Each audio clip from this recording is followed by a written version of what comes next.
నమస్తే, welcome to hit TV. నేను నరేష్. మహారాష్ట్రలో ఓ వ్యక్తి, ఒక అబ్బాయి, తను ప్రేమించిన అమ్మాయి ప్రేమించట్లేదని ఏకంగా ఒక కొడవలి తీసుకొని వెళ్ళి ఆ అమ్మాయి మెడ మీద పెట్టాడు. అసలు ఆ అమ్మాయి ప్రేమించకపోతే ఈ విధంగా బిహేవ్ చేయొచ్చా? మాట్లాడదాం మన హిట్ టీవీ స్టూడియోలో. మోటివేషనల్ స్పీకర్, ఫ్యామిలీ కౌన్సిలర్ రజనీరామ గారు ఉన్నారు. మాట్లాడదాం. నమస్తే మేడం. నమస్తే. మేడం, ప్రేమించిన ఒక అమ్మాయిని ప్రేమిస్తే అమ్మాయి ప్రేమించకపోతే బెదిరించడం, కత్తిపెట్టి భయపట్టించడం ఇలాంటి సినిమాలో చూస్తుంటాం. రీసెంట్గా మహారాష్ట్రలో ఒక వ్యక్తి, ఒక అబ్బాయి, టీనేజ్ అబ్బాయి లాగా ఉండు, చాలా ఎమోషనల్ అయిపోతుండు. పోలీసులు ఆపినా కూడా ఆగట్లేదు. అలా అమ్మాయి ప్రేమించకపోతే అమ్మాయిపై మెడపైన కత్తి పెడితే అమ్మాయి ప్రేమిస్తుందా? ఎందుకు అబ్బాయిలు ఈ విధంగా బిహేవ్ చేస్తున్నారు? అది అర్థం చేసుకోవాలి. బలవంతంగా దేన్నైనా తీసుకోగలమా? ఎవరైనా, ముఖ్యంగా ఈ ప్రేమ, గౌరవము ఇలాంటివి బలవంతంగా తీసుకోలేం. అది అవతల నుంచి రావాలి. వచ్చినప్పుడు అది పవిత్రంగా ఉంటుంది, చాలా గౌరవనీయంగా, అందంగా ఉంటుంది ఆ విషయం. ఈ చిన్నపిల్లలకి లవ్లు అంటే ఏదో సినిమాలు చూసి ఆ ఇంపాక్ట్ అనమాట. లేకపోతే ఎక్కడో రౌడీజం ఎవరో చేస్తుంటే ఆ రౌడీజం మనం కూడా చేద్దాం. లేకపోతే ఎక్కడైనా ఇలాంటి కేసు ఒకటి జరిగింది అని అంటే అది మనం ఎందుకు చేయకూడదు. టీనేజ్ అనేది చాలా డేంజరస్ పీరియడ్. అది అది అంటే కొంతమందికి 25 ఏళ్ళు వచ్చిన జ్ఞానం రాదు, అది వేరే విషయం. కానీ అక్కడ జాగ్రత్త ఉండాలి టీనేజ్ లో. ముఖ్యంగా ఇందులో ఏంటంటే ఒక నాలెడ్జ్ అనేది ఉండదు, ఒక తెలివితేటలు అనేవి అంతగా పనిచేయవు. తర్వాత విచక్షణ జ్ఞానం అనేది ఉండదు ఆ ఏజ్ పిల్లలకి. ఏది చూస్తే అదే కరెక్ట్ అనుకుంటారు. ఇంకొకటి అన్నీ నాకు తెలుసు అనుకుంటారు. ఎవరేం చెప్పినా అది తప్పు, నాకే అన్నీ తెలుసు, మీకేం తెలియదు, సో నేను అనుకున్నది అనుకున్నట్టు జరగాలి, ఇలాంటి భావాలతో ఉంటారు వాళ్ళు. ఆ పిల్లాడిని చూస్తుంటే చదువుకున్న అబ్బాయిలాగా కూడా లేడు. మరి ఇంకో ఆ పాప చూస్తే 14 years 15 years girl, 10th class చదువుతుంది. అంటే ఇప్పుడు ఇష్టం లేనప్పుడు ఆ పిల్ల వెనకాల పడటం అనేది చాలా తప్పు.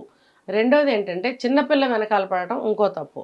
తనేమన్నా పెద్దవాడా అంటే చిన్నవాడే, కానీ ఈఎంఐ కంటే పెద్దవాడు, అలా ఇద్దరు చిన్నవాళ్లే. అలాంటప్పుడు ఆ స్టేజ్ అనేది ఆ ఏజ్లో ఉన్న వాళ్ళకి తెలియదు. మేము చిన్నవాళ్ళము, మేము పని చేయకూడదు అనేది తెలియదు. తెలియక మేము పెద్దవాళ్ళమే, మాకు కూడా ఫీలింగ్స్ వస్తున్నాయి, మరి వాళ్ళు చేయలేదా, మేము చేస్తే తప్ప, నాకు అన్నీ తెలుసు, ఈ ఫీలింగ్స్లో ఉంటారు. కాబట్టి వాళ్ళు చేస్తున్న తప్పు అనేది వాళ్ళకి అసలు అర్థం కాదు. కానీ ఇక్కడ ఆ పాపకు అసలు ఇష్టం లేదు. ఇప్పుడు ఇష్టాయిష్టాలు వేరు, ప్రేమ కలగటం అనే ఫీలింగ్ వేరు. ఈ అమ్మాయికి అసలు ఒక పర్సన్ని చూస్తేనే పిల్లలకి ఇష్టం అనిపిస్తుంది, ఒక పర్సన్ చూస్తే అయిష్టంగా అనిపిస్తుంది. అంటే అది లవ్ యాంగిల్లో నేను చెప్పట్లేదు. ఇప్పుడు పిల్లల్ని పిలిస్తే రారు దగ్గరికి, ఏంటి మనం నచ్చం. ఒక్కొక్కరు పిల్లలు నవ్వుతూ దగ్గరికి వస్తారు, వాళ్ళకి మనం నచ్చుతాం. సో అది అది ఒకటి ఉంటుంది ఇక్కడ. పర్టికులర్లీ ఇక్కడ లవ్ అంటున్నాడు కాబట్టి అసలు ఆ పిల్లకి ఆ ఫీలింగే లేనప్పుడు, అసలు నిన్ను పర్సన్గానే అమ్మాయి ఇష్టపడనప్పుడు నువ్వు ఎందుకు అమ్మాయిని బలవంతం చేస్తున్నావు? తర్వాత ఆ అమ్మాయి లవ్ చేసే ఏజ్ కాదు, నీది కాదు. అలాంటప్పుడు ఆ విషయం అనేది ముందుకు ఎలా జరుగుతుంది? ఇప్పుడు ఆ అమ్మాయిని అంటే చెయ్యి మెడ చుట్టూ వేసేసి గట్టిగా పట్టుకుని ఇంకొక చేత్తో బెదిరిస్తున్నాడు అంటే చూసే వాళ్ళకి కూడా భయం వేస్తుంది. ఎలా వెళ్ళి వాడిని ఆపాలి?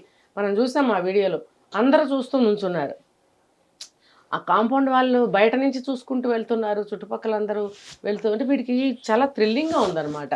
ఓహో, నన్ను హీరోలాగా చూస్తున్నారు, నన్ను ఎవరేం చేయలేకపోతున్నారు అంటే వాడికి మనకి ఆ సౌండ్ అనేది వినిపించలేదు అక్కడ. మా లిప్ మూమెంట్ చూపిస్తున్నాడు, ఇలా కత్తితోటి ఇలా చూపిస్తున్నాడు. అంటే వీళ్ళెవ్వరు కూడా ఏమీ చేయలేరు, నేను నిన్ను చంపేస్తాను, నువ్వు నన్ను లవ్ చెయ్యి అని బెదిరింపు అనమాట. అలా అంటున్నప్పుడు నిజంగానే జనానికి, చిన్నపిల్లాడైనా ఆ చేతిలో కత్తి ఉండేటప్పటికి ఎవరైనా కొంచెం వెనకంజ వేస్తారు. అది వాళ్ళ హీరోయిజంని పెంచింది అనమాట. ఎందుకు నలుగురు మనుషులు ఒకటేసారి వచ్చి పట్టుకుంటే వాడు ఏం చేయగలుగుతాడు? మరి ఎలాగా పోలీసులకి అందిందో వార్త, వాళ్ళు వచ్చి ముందు కొంతమంది అతన్ని మాటల్లో పెట్టి వెనక నుంచి వచ్చి అటాక్ చేసి బాగా చితక్కొట్టారు, ఆ పిల్లని పంపించారు. కానీ రేపటి నుంచి ఆ అమ్మాయి బయటకు వెళ్ళటానికి భయపడుతుంది కదా ఖచ్చితంగా. ఇలాంటి ఘటనలు ఒకటి కాదు, ఎన్నో జరగచ్చు, లేకపోతే ఎన్నో జరుగుతున్నాయి బయట. అసలు ఆడపిల్లల్ని బయటికి పంపాలంటే భయం వేస్తుంది. అంటే ఇప్పుడు తెలివితేటలుగా కొంచెం గట్టిగా ఉండే అమ్మాయిలు ఎలాగోలా పర్వాలేదు. ఈ అమ్మాయి స్వభావం భయస్తురాల్లాగానే ఉంది, దట్టు చిన్నపిల్ల, ఏమీ తెలియదు. రేపటి నుంచి స్కూల్కి వెళ్ళాలంటే కూడా భయపడుతుంది, నేను వెళ్ళనంటుంది. ఇంట్లో వాళ్ళు కూడా పంపించడానికి భయపడతారు. సిచ్యువేషన్ని ఇలా మార్చేస్తున్నారు. ఇలాంటి అబ్బాయిల్ని ఎక్కడ కూడా టాలరేట్ చేయకూడదు. కొట్టారు సరే, తీసుకెళ్లారు, అరెస్ట్ చేశారు, అంతవరకే. కానీ అసలు రక్షణ అనేది లేకుండా పోతుంది కదా. ఎలా వీళ్ళు ఎవరు వాళ్ళ చిన్నప్పటి నుంచి పెంపకాలు కూడా అలా ఏడుస్తున్నాయి. వాళ్ళు చిన్నప్పటి నుంచి తల్లిదండ్రులు అనేవాళ్ళు గట్టిగా పెంచట్లేదు. ఇంకొకటి కొంచెం ఇలాంటి కేసులు లో కేటగిరీలోనే జరుగుతున్నాయి. వాళ్ళకి ఒక క్రమశిక్షణ, చదువు, సంస్కారం, తల్లిదండ్రులు ఒక మంచి చెడ్డ నేర్పడం అనేది అటువంటి కుటుంబాల్లో ఉండదు. ఓకే. ఉండనప్పుడు ఆ అబ్బాయిలు అలాగే బిహేవ్ చేస్తారు. మేబీ ఆ అమ్మాయి మంచి కుటుంబంలో అమ్మాయి అయి ఉండొచ్చు, చక్కగా స్కూల్కి వెళ్తుంది, వాడు ఆవారాలాగా తిరుగుతున్నాడు. మరి ఏ అమ్మాయి మీద ఎటువంటి వాడి కన్ను పడుతుందో మనకు అర్థం కావట్లేదే. మనం దూరంగా ఉన్నా వాడు అటాక్ చేశాడు కదా మరి ఇక్కడ. మరి ఎట్లా రక్షణ? ఇంకేం జరగలేదు. అది ఇప్పుడు ఏ కేటగిరీ వాళ్ళైనా సరే తల్లిదండ్రులు అనేవాళ్ళు పిల్లల్ని జాగ్రత్తగా పెంచాలి. ఇప్పుడు వాళ్ళు కొంచెం కూలినాలి చేసుకునే వాళ్ళు, లేకపోతే లో క్లాస్ పీపుల్ అని చెప్పి వీళ్ళు వెళ్ళి 4 బాధేసి చితక్కొట్టేసి మాయం చేసేసారనుకోండి, ఊరుకుంటారా మరి వాళ్ళు? వాళ్ళ పేరెంట్స్ ఊరుకుంటారా? మరి ఊరుకోనప్పుడు మీ పిల్లల్ని క్రమశిక్షణగా ఎందుకు పెట్టుకోరు? ఎంత కూలినాలి చేసిన వాళ్ళైనా సరే టైంకి వర్క్కి వెళ్తారు, టైంకి ఇంటికి వస్తారు, వండుతారు, పిల్లలకి పెడతారు, అయ్యా బాబు అంటారు, జ్వరం వస్తే వాళ్ళు కూడా అల్లాడుతారు. మరి అన్ని ఫీలింగ్స్ మీకున్నప్పుడు మీ పిల్లలు ఏ పద్ధతిలో ఉన్నారని చూసుకోరా? చదువు సంధ్యలు కాస్త కూస్తా నేర్పించాలి కదా. మరి మీరు ఎవరి జోలికి వెళ్ళకూడదు, గొడవలు అవుతాయి, పోలీసులు పట్టుకుంటే మీరు జైల్లో ఉంటారు, అలాంటి అవేర్నెస్ మాటలు వాళ్ళకి చెప్తున్నారా? సమాజం పట్ల ఒక స్పృహాన్ని కలిగిస్తున్నారా? అంటే పెద్దవాళ్ళకేం ఉండదు, ముందు పిల్లలకేం నేర్పిస్తారు? అంటే ఆ తరం వెళ్ళిపోయింది. ఇప్పుడు ఈ తరం వాళ్ళైనా సరే అన్నీ నేర్చుకోవాలి, అన్నీ తెలుసుకోవాలి. లేకపోతే ఇటువంటివి సమాజంలో జరుగుతూ ఉంటాయి. పిల్లలకి, ఆడపిల్లలకి ఎంతవరకు రక్షణ, ఎంతవరకు జాగ్రత్తగా ఉండండి అని చెప్తారు అవతల నుంచి అలా వచ్చి పడిపోతుంటే? కాబట్టి ఇది అవతల నుంచి కూడా అబ్బాయిలకి, అది అన్ని కేటగిరీ వాళ్ళు, నేను చెప్తున్న ఒక లో క్లాస్ అని కాదు, అన్ని తరగతుల వాళ్ళు కూడా పిల్లల్ని, అబ్బాయిలకి కూడా అమ్మాయిలకి కూడా తగిన జాగ్రత్తలు నేర్పి బయటికి పంపించాలి. అమ్మాయి వెనక చూడకూడదు, అమ్మాయిలతో మాట్లాడకూడదు, అమ్మాయిల్ని ఇబ్బందికరంగా మీరు ప్రవర్తించకూడదు. ఒక అమ్మాయికి ఏదైనా ఇబ్బంది కలుగుతుంటే మీరు సొంత అన్నదమ్ముల్లాగా వెళ్ళి హెల్ప్ చేయాలి అనేలాంటి మాటల్ని వాళ్ళకి నేర్పించాలి, విషయాల్ని నేర్పించకపోతే ఇది ఇలాగే ఉంటుంది. కానీ అమ్మాయి కూడా అక్కడ వరకు వెళ్ళిందంటే అమ్మాయి తరపు నుంచి కూడా ఏమైనా పాజిటివ్గా చూడడము, ఎప్పుడైనా మాట్లాడడమో జరిగిండొచ్చు అంటారా మేడం? ఇక్కడ లేదనే అనిపిస్తుంది కదా. ఆ అమ్మాయిని ప్రతిరోజు బెదిరిస్తున్నాడు, ఈ రోజున కత్తి తీసుకొచ్చాడు. మరి పోలీసులు ఊరుకుంటారా? బాగా శుభ్రంగా చితక్కొట్టు పెట్టారు. మరి ఈ అమ్మాయి ఇష్టాలు అక్కడ ఏమీ లేవనే చెప్తుంది, నాకు ఇష్టం లేదనే చెప్తుంది. ఆ అమ్మాయి కూడా సంజాయించి చెప్తుంది అని మనకి చెప్తున్నారు. వద్దు, నాకు ఇష్టం లేదు, మనం చిన్నవాళ్ళము, మన పని చేయకూడదు అని చెప్తుందని చెప్తున్నారు. అంటే ఆ అమ్మాయికి ఉన్నంత విచక్షణ కూడా వాడికి లేదు. సో అక్కడక్కడ పోలీస్ డిపార్ట్మెంట్ నుంచి లేదా గవర్నమెంట్ నుంచి కొన్ని అవగాహన సదస్సులు లాంటివి పెట్టాల్సిన అవసరం ఉందంటారు మేడం? ఉంది. దానికన్నా ముందు ప్రతి తల్లిదండ్రులు కూడా ప్రతి ఇంటి నుంచి రావాలి. అది ఎన్ని సదస్సులు నిర్వహిస్తారు? మళ్ళాంటి వాళ్ళు ఇక్కడ కూర్చుని ఎంత అని చెప్తాము, ఇవి ఎంతమందికి రీచ్ అవుతాయి? పని పాటలు చేసుకునే వాళ్ళు ఇవన్నీ ఓపెన్ చేసి చూస్తారా? యూట్యూబ్ చూడరు. కానీ పని లేని ఆవారగాళ్ళు ఇలాంటి విధవలు చూస్తారేమో. చూసినప్పుడు మరి వాళ్ళు పాటిస్తారా ఇవన్నీ? కాబట్టి ప్రతి ఇంట్లో నుంచి రావాలి, తల్లిదండ్రులే జాగ్రత్త చేయాలి వాళ్ళని. తప్పుదారిలో ఉన్నా, తప్పుడు మాటలు మాట్లాడినా, రాంగ్గా బిహేవ్ చేస్తే చితగ్గొట్టాలి ఇంట్లోనే.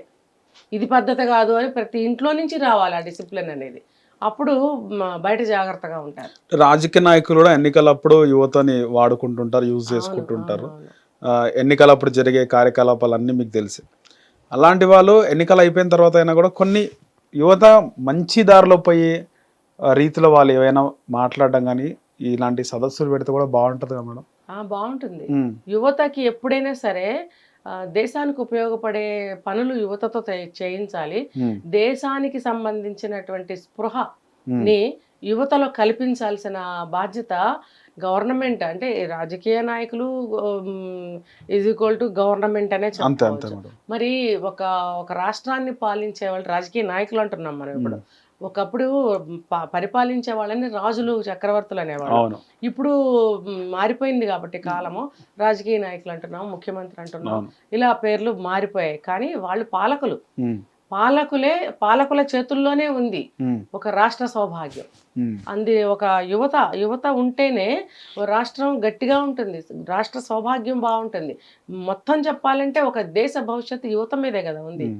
మరి అలాంటప్పుడు ప్రతి రాష్ట్రంలో పాలకులు యువతని ఒక మంచి వైపు నడిపించడానికి కావలసిన విషయాలు వాళ్ళకి నేర్పించడము, అటువైపుగా తీసుకెళ్ళడము, వాళ్ళకి మంచి ఉపాధి కల్పించడము, ఇలాంటివి చేస్తూ ఉండాలి. బాధ్యతాయుతంగా వాళ్ళకి బాధ్యతల్ని కల్పిస్తూ ఉండాలి. ఇప్పుడు డ్రగ్స్ చూస్తున్నా మేడం, మహారాష్ట్రలో కూడా ఉండొచ్చు అక్కడ డ్రగ్స్ కల్చర్, లేకపోతే గాంజాయో ఏదో ఒక విధంగా మత్తు పదార్థాలు ఉంటాయి. ఆ ఎఫెక్ట్ ఎంతవరకు ఉందంటారు ఈ యువతలో, ముఖ్యంగా టీనేజర్స్? ఎందుకు లేదు, చాలా ఎక్కువగా ఉందనే కదా ఈ మధ్య గొడవలు బాగా పట్టుబడటాలు. ఇక్కడ ఫిలిం యాక్టర్స్ దగ్గర నుంచి కాలేజీ స్టూడెంట్స్, స్కూల్ పిల్లలు, అమ్మాయిలు అబ్బాయిలు అందరూ గురించి బయటకు వచ్చాయి కదా ఈ మధ్య. ఇది ఒకళ్ళని చూసి ఒకళ్ళు అలవాటు చేసుకుంటాను. నేను అదే అంటున్నా. ఇప్పుడు ఒక మద్యం కానీ డ్రగ్స్ కానీ ఇలాంటివి మరి ఎందుకు బ్యాన్ చేయటం లేదు? ఎవరి చేతుల్లో ఉంది చెప్పండి? ఇది పాలకుల చేతుల్లోనే ఉంది కదా. అంటే ఇన్కమ్ వాటి వల్ల వస్తుందని చెప్పి ఆ బెల్ట్ షాపులు అవన్నీ ఓపెన్ చేయడము, మీ ఇన్కమ్ చూసుకుంటున్నారు. మరి ఏమైపోతున్నారు ప్రజలు, ఏమైపోతున్నారు యువత భవిష్యత్తు ఏమైపోతుంది? స్కూల్ పిల్లలు వాళ్ళకి చాక్లెట్స్లో పెట్టి ఆ చాక్లెట్స్ని అమ్మించడము, ఇలాంటివి చేస్తున్నారు. బిజినెస్ అయిపోయింది కదా. ఆ చాక్లెట్స్ వల్ల పిల్లలు మళ్ళీ అవే చాక్లెట్స్ అడుగుతారు కదా. పిల్లలు అడిగినప్పుడు తల్లిదండ్రులకు తెలియక మంచి చాక్లెట్స్ అనుకుని ఇప్పిస్తారు, కానీ ఇంకోటి ఏమన్నా అనుకుంటారా వాళ్ళు? ఈ చెడంతా ఆగాలి అంటే ఎక్కడి నుంచి ఆగాలి? ఒక చట్టము, ఒక రూల్ అనేది ఉంటే దానికి కట్టుబడి ఉంటారు ప్రజలు. దాన్ని అధిగమించి ఎవరైనా వెళ్తారా? వెళ్ళరు కదా. పోలీసులు ఒక రూల్ పెట్టారనుకోండి, దాన్ని అతిక్రమించి ట్రాఫిక్లో ఎవరైనా వెళ్తారా? వెళ్ళరు. మరి పెట్టడం లేదు, అలాగే ఇవి బ్యాన్ చేయటం లేదు. నిన్న బోనాలని చెప్పి ఒకరోజు షాపులన్నీ మూసేశారు. అయితే మూసేస్తారని అందరికీ తెలుసు. మొన్న 4 రోజుల ముందు నుంచి తెచ్చి ఇంట్లో పెట్టుకుంటారు. మా సుభిక్షంగా ఉంది, మా పాలన బాగుంది అని అనుకోవాలి, లేదా అందరూ అనుకోవాలి. వాళ్ళకి సెల్ఫ్ సాటిస్ఫాక్షన్ ఉండాలి అంటే రాష్ట్ర సంక్షేమం కోసం పాటుపడాలి. ఇలాంటివన్నీ బ్యాన్ చేయాలి, అప్పుడే యువత బాగుంటారు. రైట్ మేడం, ధన్యవాదాలు. హిట్ టీవీ యాప్, ఇందులో short news, live news, entertainment shows, movies, digital magazines తో పాటు మీ జిల్లా వార్తలను కూడా ఫ్రీగా చూడొచ్చు. ఇంకెందుకు ఆలస్యం, వెంటనే హిట్ టీవీ యాప్ ని డౌన్లోడ్ చేసుకుని ఫ్రీగా ఎంటర్టైన్మెంట్ పొందండి. Hit TV app, hit TV app, please download hit TV app. Hit TV app ని ఫ్రీగా డౌన్లోడ్ చేసుకుని ఎంజాయ్ చేయండి. మీకు నచ్చిన ఎంటర్టైన్మెంట్ కోసం హిట్ టీవీ యాప్ ని ఫ్రీగా డౌన్లోడ్ చేసుకుని ఎంజాయ్ చేయండి. హిట్ టీవీ యాప్ ని డౌన్లోడ్ చేసుకుని ఆస్వాదించండి, ఆశీర్వదించండి. ఇంతమంది సెలబ్రిటీలు హిట్ టీవీ యాప్ ని డౌన్లోడ్ చేసుకోండి అని చెప్తున్నారంటే ఎంత మంచి యాప్ ఆలోచించండి. అమెరికా అమెరికా అమెరికా అమెరికాలో చదవాలనుకునే వాళ్ళకి విశ్వసనీయమైన పేరు మన శౌర్య కన్సల్టెన్సీ.